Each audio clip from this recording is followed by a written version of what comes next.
Comment s'est-il termine? Auteur Orpheu à lire 3 minutes publie le 29.05. 2021 mis à jour le 29.05.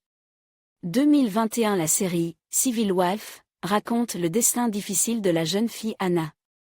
On ne peut pas dire qu'elle ait été choyée par le destin. Elle a grandi sans parents, dans un orphelinat. Là, elle est passée par une grande école de la vie, connaissant toutes les vicissitudes du destin. Mais ce n'est pas en vain qu'elle porte le nom de Nenivalova. Cela signifie qu'elle ne se découragera jamais, mais qu'elle essaiera de surmonter tous les problèmes. Finalement, Anna rencontre Pavel, qui a eu de la chance et qui s'est bien comporté avec lui-même. Ensemble, ils en trouvent le bonheur. Ils envisagent de se marier. Malheureusement, ces projets ont été perturbés par la mère du jeune homme. Elle considérait Anna comme une fille de la rue, qui n'a personne. Elle est rejointe par le frère de Paul, qui a toujours été jaloux de lui. Un jour, ils réussissent à séparer Anna de Pavel. La jeune fille enceinte se retrouve seule. Elle n'a ni maison ni argent. Civil Wife, une autre bande de plusieurs séries. Une bonne intrigue mélodramatique permet aux spectateurs d'éprouver de l'empathie pour l'héroïne. Le rôle d'Anna a été joué par une jeune actrice, Pelagea Nevzorova, qui s'en est bien tirée. Elle a réussi à faire en sorte que le public suive de près l'évolution de l'intrigue et éprouve de l'empathie pour l'héroïne. La série dramatique est sortie en 2018. Selon l'intrigue, les parents d'Anna Nenivalova sont décédés et elle est emmenée dans un orphelinat. La jeune fille a réussi à survivre et à trouver son chemin dans la vie. Après l'orphelinat, la jeune fille a pu entrer dans un établissement d'enseignement supérieur. C'est là que le destin l'a amenée à rencontrer Pavel. C'était un jeune homme riche. Les sentiments étaient réciproques. Cependant, la mère et le frère de Paul ne voulaient pas qu'ils se marient, considérant qu'Anna était orpheline de mère. Son frère, en outre, voulait simplement lui faire du mal parce qu'il était toujours jaloux. Les jours passent. Les proches de Paul multiplient les intrigues et finissent par atteindre leur but.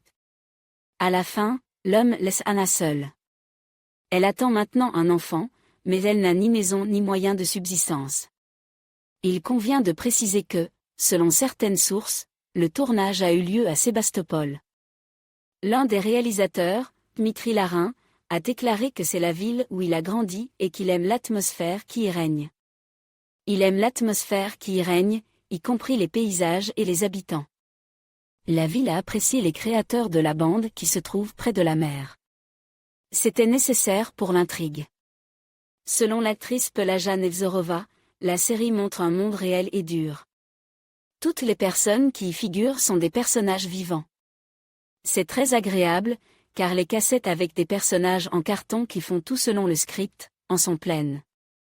Parmi les acteurs qui ont joué dans la série, il y a Artem Krylov. Grâce à la série Civil Wife, il a pu visiter Sébastopol, où il n'était jamais allé. D'ailleurs, dans le final de la série, on voit l'orchestre de marche de la flotte de la mer Noire. Il a été décidé d'inclure cette scène dans la cassette Civil Wife. La fin de la série est positive.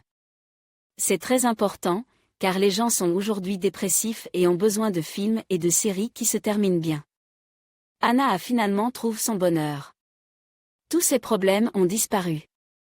Son concubin a rédigé un testament dans lequel il lui donne un paquet d'actions d'entreprise.